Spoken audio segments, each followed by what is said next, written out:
जय साथियों, मैं कृपाशंकर गर्ग आपका वनडे मिशन यूट्यूब चैनल में स्वागत करता हूँ। आइए, ये हमारी अनुपात समानुपात की तीसरी क्लास है और ये तीसरी क्लास के कुछ नए सवाल लेकर आए हैं और देखते हैं कि पहला सवाल हमारा क्या कह रहा है। यदि a बटा v बराबर a बटा 5 बराबर b बटा 7 हो तो हमें a अनुपाति b का मान ज्ञात करना है। तो इसका एक जो बेसिक कॉन्सेप्ट होता है, मैं पहले आपको वो बता रहा हूँ, फिर आपको डायरेक्ट कैसे आंसर बताना है वो मैं आपको आखिरी बताऊंगा। तो इसमें करते क्या है कि a बटा लिखा है हमारा 5 और b बटा लिखा है हमारा 7। तो a बटा 5 बराबर b बटा 7 बराबर k, और k को मानते हैं हम लोग क्या, कांस्टेंट। क्यों क्या मानते हैं हम लोग, कांस्टेंट या नियतांक, क्योंकि k का कोई मान नहीं होता। तो यहां लिखेंगे k क्या हमने मान लिया। अब देखिए, तो a बटे 5 लिखा है और जब ये आपस में बराबर होते जाते हैं तो इसके बराबर में हम कोई वैल्यू मान सकते हैं। तो जैसे यहां लिखेंगे कि a बटे 5 बराबर, यहाँ बीच में कॉमा लगा देंगे और b बटे 7 बराबर भी लिखेंगे यहाँ पास k। तो a का जो मान आएगा, वो क्या आएगा, 5k। a का मान क्या आया, 5k। ऐसे ही b का मान क्या आ जाएगा, b का मान आ जाएगा 7 का इसमें गुणा करेंगे और 5 का इसमें गुणा हुआ, तो 7 जब k में गुणा होगा तो ये b का मान आएगा 7k। तो a का मान आया 5k और b का मान आया 7k, और k हमारा एक नियतांक है, k की कोई वैल्यू नहीं होती, बस a का इसका केवल यूज किया जाता है हमें बराबर वैल्यू बनाने के लिए। तो जो a का अनुपात आया, यानी a का जो अनुपात आया वो कितना आया, 5, और जो b का अनुपात आया वो कितना आया, 5। तो हमसे पूछा क्या है कि a अनुपाति b बराबर क्या होगा। तो यहां लिख देंगे कि a बटे b बराबर 5:7 या 5:7। 5:7 अनुपात को हम लोग बटे में लिख देते हैं कि a बटे b बराबर 5/7 या 5:7। अब आपसे बता रहा हूं कि इसको डायरेक्ट कैसे लिखते हैं। डायरेक्ट मतलब कि इसका a अनुपाति b बराबर हमारा माना जाए, तो जो वैल्यू a के बटे में रहती है वो हमेशा a का अनुपात कहलाता है, और जो वैल्यू v के बटे में रहती है वो हमेशा b का अनुपात कहलाता है। तो सीधे सीधे बात कहा जाए कि a अनुपाति b बराबर a का मान आ जाएगा 5 और b का मान आ जाएगा 7। तो ये हो जाएगा हमारा आंसर। या तो आप बेस से कर दीजिए या कर दीजिए आप शॉर्टकट तरीके से। आइए देखते हैं सेकंड सवाल से। सेकंड सवाल पहले अपन लोग बेस से करेंगे। तो a बटे 2 बराबर b बटे 3 बराबर c बटे 5 बराबर k को क्या हमने मान लिया। सेम कंडीशन, a बटे 2 बराबर भी k यहां लिखेंगे, b बटे 3 बराबर भी यहाँ k लिखेंगे, और c बटे 5 बराबर भी यहाँ k लिखेंगे। k को हमने क्यों लिखा कि k सबके बराबर में है, तो बराबर को आप चाहे जैसे लिखें वो वही कहलाता है। तो यहाँ a का मान जो आएगा वो आएगा आपका 2k, b का मान जो आएगा वो इसका इसके साथ गुणा होता है 3x। अब b का जो मान आएगा वो कितना आएगा, 3k, और जो c का मान आएगा वो आएगा 5k। a का मान आया 2k, b का मान आया 3k और c का मान आया 5k। तो ऐसे ही अपन लिखेंगे, k हमारा नियतांक था तो k को हम छोड़ देंगे, तो सीधे सीधे a का जो मान आया वो आया 2, और b का जो मान आया वो आया 3, और c का जो मान आया वो आया कितना, 5। और हमसे पूछा है कि a अनुपाति v अनुपाति c बराबर क्या होगा। तो आपको दिख रहा होगा कि a बराबर दिख रहा हमें कितना, 2, b बराबर दिख रहा हमारा 3, और c बराबर दिख रहा है 5। तो यही हमारा आंसर हो जाएगा। और मैंने आपको पिछले सवाल बताया है कि डायरेक्ट भी जो इनके बटे में नंबर रहता है वही उसका डायरेक्ट ही अनुपात होता है। तो a का अनुपात है 2, b का अनुपात है 3 और c का अनुपात है 5। ये इसका होता है डायरेक्ट मान। चलिए करते हैं कुछ अगले सवाल और आगे। चलिए आइए देखते हैं कुछ नए सवाल। और नए सवाल में तीसरा सवाल हमारा क्या कह रहा है कि 2a बराबर 3b बराबर 4c यदि ये दिया हुआ है और हमें ज्ञात करना है a अनुपाति v अनुपाति c। तो आइए सबसे पहले देखते हैं कि इसको बेस से कैसे करते हैं। तो बेस से करेंगे, क्या दिया हुआ है 2a बराबर 3b बराबर 4c। जैसे पिछले सवाल हमने k को माना था, इसमें भी अपन लोग क्या मान लेंगे k, यहां लिख देंगे माना। अब देखिए 2a बराबर भी k रहेगा, 3b बराबर भी k रहेगा, 4c बराबर भी k रहेगा। अब a बराबर जो बनेगा वो बनेगा k बटा, ये इसके गुणा में है तो ये चले जाएगा इसके बटे में, तो a की जो वैल्यू आई वो आ गई k बटा 2। ऐसे ही b की जो वैल्यू आएगी वो आ जाएगी k बटा 3। ऐसे ही c की जो वैल्यू आएगी वो आ जाएगी k बटा 4। a का मान आ गया k बटा 2, b का मान आ गया k बटा 3 और c का मान आ गया k बटा 4। अब हमसे पूछ रहा है अनुपात, तो जो a का अनुपात है वो दिया हुआ है k बटा 2, b का जो अनुपात है वो दिया हुआ है k बटा 3 और c का जो अनुपात है वो दिया हुआ है हमें k बटा 4। अब एक चीज आप सभी में ध्यान दीजिए कि k सभी में है, यानी k हमारा कांस्टेंट है, तो k का हम कर देंगे लोप या k को हम लोग छोड़ देंगे। देखिए आगे का करना है। अब देखिए k को हम छोड़ेंगे तो यहां बचेगा आपका 1/2, यहां बचेगा 1/3, यहां बचेगा 1/4। क्लियर है। अब जब भी ऐसी सिचुएशन बनती है तो हम लोग क्या लेते हैं, हम लोग लेते हैं एलसीएम। एलसीएम किसका किसका लेंगे, 2 का, 3 का और 4 का। तो 2, 3 और 4 का जब एलसीएम लेंगे तो हमारा एलसीएम आएगा 12। चेक कर लीजिए कैसे लेंगे, 2, 3 और 4 का हम लोग लेंगे एलसीएम। तो सबसे पहले काटेंगे किससे, 2 से काटेंगे, तो 2 से काटेंगे तो यहाँ 1, यहाँ 3, यहाँ 2, फिर 2 से काटेंगे तो यहाँ 1, यहाँ 3, यहाँ 1, फिर 3 से काटेंगे तो 1, 1 और 1। इनका कर देते हैं आपस में मल्टीप्लाई, यानी 2 गुणे 2 गुणे 3, तो 3 दूनी 6 और 6 दूनी 12, यानी हमारा एलसीएम आ जाएगा 12। ये तो था हमारा बेसिक तरीका कि हम बेस से एलसीएम कैसे लेते हैं, लेकिन एलसीएम लेने का बेस्ट तरीका ये होता है कि सबसे बड़ा नंबर हम लोग एलसीएम में लेते हैं। सबसे बड़ा इन तीनों में क्या दिख रहा है, तो सबसे बड़ा इन तीनों में दिख रहा है आपको 4। फिर सेकंड लार्जेस्ट नंबर यानी दूसरा सबसे बड़ा नंबर दिख रहा है आपको 3। तो आपको ये देखना है कि जो नंबर हमने पहले लिया है और जो सेकंड नंबर है उन दोनों में कुछ न कुछ कनेक्शन है या कुछ को नंबर कॉमन है या नहीं है। यदि कोई नंबर कॉमन है तो देखें कॉमन क्या है, अगर कॉमन नहीं है तो हम डायरेक्ट उस नंबर को लिख देंगे। तो 3 और 4 में कोई कॉमन नहीं है तो सीधे सीधे लिखेंगे 4 गुणे 3। अब देखेंगे तीसरा नंबर, तीसरा नंबर दिख रहा हमारा 2 और 2 4 में कॉमन है, यानी जो नंबर कॉमन होता है, अब उसमें कॉमन क्या है, कॉमन ही तो 2 है क्योंकि 2 4 काट रहा है, तो 2 यहां लिखने की कोई आवश्यकता नहीं है क्योंकि 2 हमने 4 में पहले से ही लिख दिया है। तो ऐसे भी कर सकते हैं गुणा करके, 4 3 12, ठीक है, एलसीएम इसका ये भी हो जाएगा। अब ध्यान देना थोड़ा सा, एलसीएम कितना आ रहा है इसका, 12 आ रहा था, एलसीएम आ रहा था कितना 12। तो 2 से इसको काटेंगे हमारा बनेगा 6, हमारा बनेगा 2 से इसमें भाग करेंगे तो 6 बार जाएगा तो 6 का हो जाएगा ऊपर गुणा, तो यहाँ जाएगा 6 अनुपाती।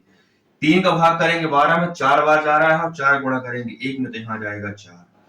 ऐसे ही इसमें 4 का भाग करेंगे 12 में तो आएगा 4 3 12, 3 आ रहा है और 3 गुणा करेंगे 1 में, यहाँ हो जाएगा कितना आपका 1 3। यानी जो हमारा आंसर बना वो बना रहा है कितना 6 अनुपाते 4 अनुपाते 3। ये हो जाएगा हमारे सवाल का आंसर 6 अनुपाते 4 अनुपाते 3। एक तरीका और है, मैं आपको वो ही बता रहा हूं कि कैसे करना है उसको। चलिए देखिए, जैसे यहां तक अपन लोगों ने देख लिया था कि 1/2 1/3 1/4, यहां लिख देंगे 1/2 इंटू एलसीएम हमारा 12 आ रहा था, एलसीएम हमारा कितना आ रहा था 12 आ रहा था, इसमें गुणा कर देंगे 12 का। ऐसे ही 1 यहां लिखा था 3, एलसीएम हमारा आ रहा था 12, यहां गुणा कर देंगे 12 का। ऐसे ही यहां लिखा था 1/4, इसमें गुणा कर देंगे पुनः 12 का। अब जो नंबर कट रहा है काट दीजिए, इसको काटेंगे तो यहाँ 6, इसको काटेंगे तो यहाँ 4, इसको काटेंगे तो यहाँ 3। यानी पहला जो अनुपात आया वो कितना 6:4:3। एक तरीका और है जो मैं आपको इस वाले सवाल बताऊंगा कि वैसे उसको कैसे करना है, तो आइए देखते हैं ये सवाल में। चलिए देखिए, सेम सवाल है। यहां लिखा है 2a बराबर 4b बराबर 6c। यहां लिखेंगे कि 3a बराबर 4b बराबर 6c। बस वही सिचुएशन, k को हम नियतांक मान लेंगे, यानी k यहां लिखेंगे बराबर में k, यानी यहां लिखा अपन ने माना। इसको लिखें या ना लिखें कोई इसकी आवश्यकता नहीं है। अब देखेंगे कि a बराबर क्या जाएगा, a बराबर जो बनेगा वो बनेगा आपका k/3। तो k को छोड़ दीजिए, यहां से ये लिखेंगे कि 1/3। b बराबर क्या बनेगा, b बराबर जो बनेगा वो बनेगा आपका k/4 या 1/4। ऐसे ही c बराबर क्या बनेगा, c बराबर बनेगा आपका 1/6। यानी a का जो अनुपात बना, हमें abc का अनुपात निकालना है, तो यहां हो जाएगा आपका 1/3 अनुपाते 1/4 अनुपाते 1/6। अब थोड़ा ध्यान देना, पिछले सवाल में मैंने क्या किया था, इन तीनों का लिया था एलसीएम। तो सेम सिचुएशन यहाँ पास भी है, इन तीनों का लेना पड़ेगा हमें एलसीएम। अब एलसीएम में मैंने बताया था या तो आप बेस से कर दीजिए, अगर आपको बेस से नहीं करना है तो कर दीजिए आप शॉर्ट तरीके से। तो सबसे बड़ा नंबर है, लार्जेस्ट नंबर कौन सा दिख रहा है आपको, तो लार्जेस्ट नंबर दिख रहा है आपको कितना 6। और 6 को अपन लोग क्या लिखते हैं 2/3। 6 को क्या लिखते हैं अपन लोग 2/3। सेकंड लार्जेस्ट नंबर कौन सा दिख रहा है, 4 दिख रहा है। और 4 का जो 4 को अपन लोग क्या लिखते हैं, 4 को अपन लोग लिखते हैं 2/2। तो आप ध्यान दीजिए कि 6 में हमने 1 2 तो पहले से ले लिया है, लेकिन 1 2 नहीं लिया है, तो 1 2 अपन लोग इधर और लिख देंगे। क्लियर है, 1 2 अपन लोगों ने और लिख दिया। अब थर्ड लार्जेस्ट नंबर यानी तीसरा बड़ा नंबर है हमारा 3, और 3 भी अपन लोगों ने 6 पहले से लिख दिया है, यानी कि 3 भी पहले से आ चुका है। तो इनका जब आपस में गुणा कर देंगे, यानी 3 दूनी 6 दूनी 12, 3 दूनी 6 दूनी 12, तो यही 12 कहला जाएगा इनका एलसीएम। अगर जिसको इसमें समस्या जा रही है तो वो 3 4 और 6 का बेस से ही आप एलसीएम ले सकते हैं। चलिए तो करते हैं हम लोग आगे।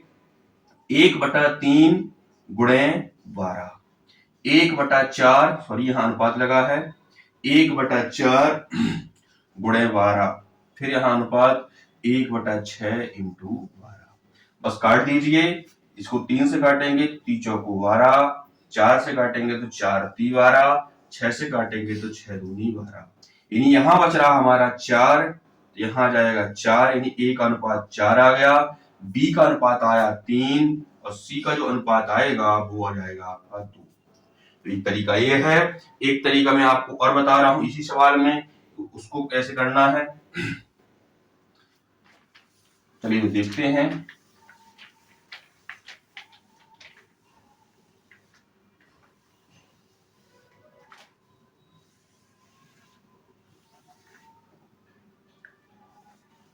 जब भी हमारा सवाल इस सिचुएशन में दिया रहे और हमसे a/b/c का मान पूछे, तो सिंपल सा तरीका है कि आप इन तीनों नंबर यानी जो a b c का जो मल्टीपल है या गुणन है गुणक है, इनका ले लेंगे अपन एलसीएम। तो अपन ने जब एलसीएम निकाला है तो हमारा एलसीएम कितना आया था 12।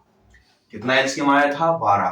तो देखेंगे कि जब हम 3 का 12 भाग करेंगे, जब a का मल्टीपल 3 है तो 3 का 12 भाग करेंगे तो हमारा आंसर आ रहा है कितना 3 चौको 12।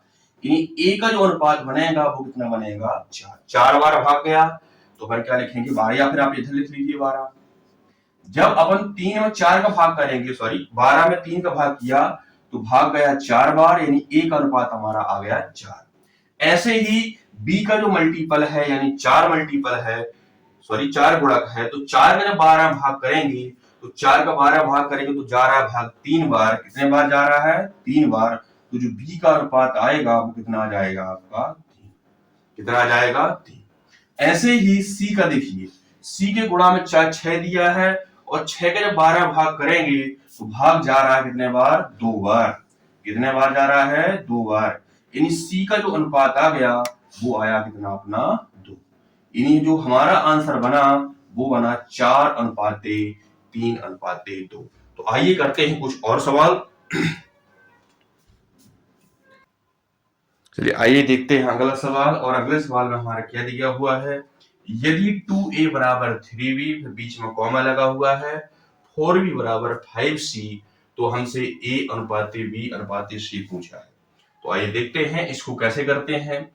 तो सबसे पहले करते हैं इसको बेसिक कॉन्सेप्ट से, यानी बेस से कैसे किया जाता है। आप देखेंगे कि यहाँ 2 लिखा है a के गुणा में, तो यहाँ रहेगा आपका a बराबर बीच में है, और 3 लिखा हुआ है b के गुणा में। तो जब बीच में बराबर होता है तो अपन ऊपर नीचे नंबर कर सकते हैं। तो a के बटे में आ जाएगा कितना, b। a यहीं का यहीं रहेगा, b आ जाएगा इसके बटे में, और 3 यहीं का यहीं रहेगा, और 2 आ जाएगा इसके बटे में। ऐसे ही अपन लोग इसको करेंगे, यानी b रहेगा आपका ऊपर ही, c आ जाएगा इसके बटे में, और 5 इसका यहीं का यहीं रहेगा, और 4 चला जाएगा इसके बटे में। अब देखिए ध्यान से कि a बटा b या a अनुपाते b बराबर 3:2, b अनुपाते c या b बटे c बराबर 5/4 या 5:4। इसको ऐसे लिख लेंगे कि a अनुपाते b बराबर 3:2, b अनुपाते c बराबर 5:4। अब आप जाइए स्टार्टिंग क्लास में, फर्स्ट क्लास में आपको मैंने बस समझाया था कि जब हमें a अनुपाते b दिया रहे और b अनुपाते c दिया रहे, और हमसे 3 अनुपात पूछे, यानी a अनुपाते b अनुपाते c, तो कैसे निकालते हैं। इसके मैंने 3 तरीके बताए थे। पहला तरीका बताया था आपको बेस से, सेकंड तरीका बताया था आपको n तरीके से, और तीसरा तरीका बताया था आपको खाली स्थान वाला। तो मैं आपको तीसरा तरीका वाला यूज कर रहा हूं, क्योंकि तीसरा तरीका आपके आसान भी है और सब में यूज होता है, क्योंकि हमसे पूछा भी गया है कि a अनुपाते b अनुपाते c। जो a का दिया रहे उसको a के नीचे लिखना है, जो b दिया रहे तो b के नीचे लिखना है। तो a अनुपाते b दिया हमें, यहाँ 3 दिया है, और b का दिया है 2। पहले वाले में c का नहीं दिया है तो c अपन छोड़ देंगे। सेकंड वाले में b और c का दिया है, a का नहीं दिया है तो a अपन छोड़ेंगे। b और c का दिया है 5 और 4। फिर इसके बाद मैंने समझाया था, जहां खाली स्थान होता है यानी जहां रिक्त स्थान होता है, उसके पास में जो नंबर होता है वही नंबर यहाँ पुट करते हैं। यानी यहाँ पास 2 आ जाएगा, और यहाँ पास आ जाएगा 5, और इनका कर देते हैं सीधे सीधे गुणा।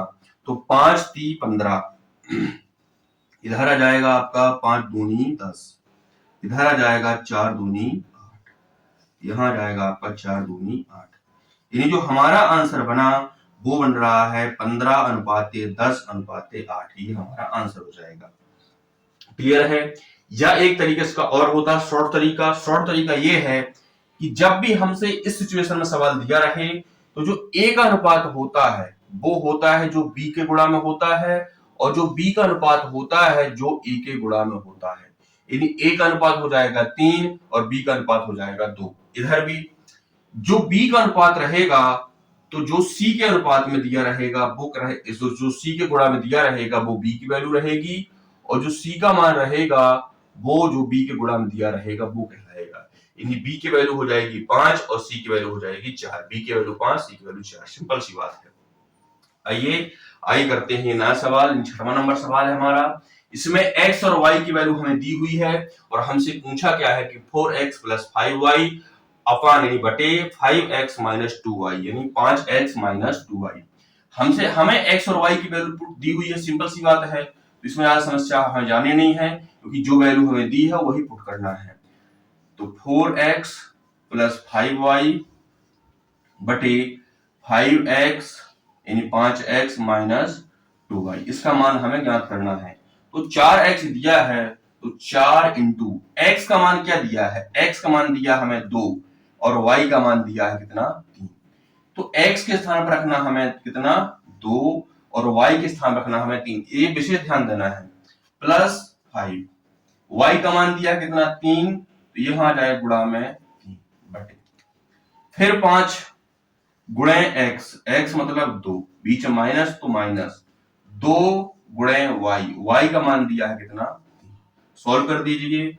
इन दोनों गुणा करेंगे तो 4 दूनी 8, और यहां करेंगे तो आ जाएगा 15। तो यहां लिखेंगे 8 + 15 बटे में, 5 दूनी 10 माइनस 3 दूनी 6, सॉल्व कर देंगे तो 15 और 8 क्या हो जाएगा, 15 और 8 हो जाएगा कितना 23, 15 और 8 हो जाएगा कितना 23, और बटे में जाएगा 10 से 6 गया बचेगा 4, तो ये बन जाएगा आपका आंसर 23/4।